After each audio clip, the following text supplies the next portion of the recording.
माता और बहनों, पिता और भाइयों, सबके सादर प्रणाम। अरे वहीले बनवारी गोखुला से बैदा बोल के ये गलिया में घूमे बैदवा कोई शहर बेमारी सीताराम। अरे वही बनवा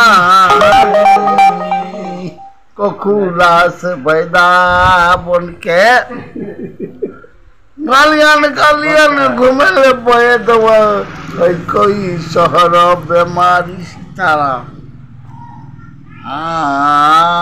रे मोटिका धैले नठिका धैले न बजा हमारी कहते दुर्गा अपना महल से निकले राधिका।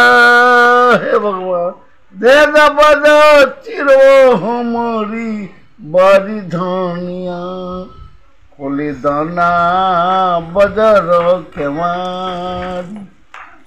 तोले मर्दू बहा से होता रे हो बांगना तो राम कन जे लक्ष्मण खेखड़ा मत करो तब कहता रे से गाओ राम दक्षिण है तो कैसना जी नटवन बनिया गोदना गोदाल ललिता जी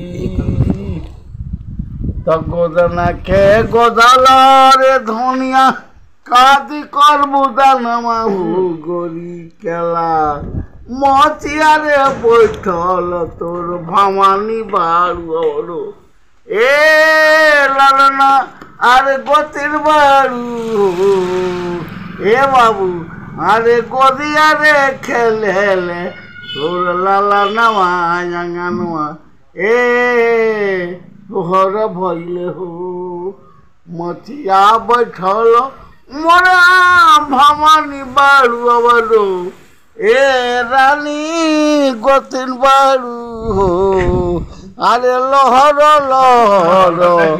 करे गोधना माया तलवा मोरा गोदिया आइले।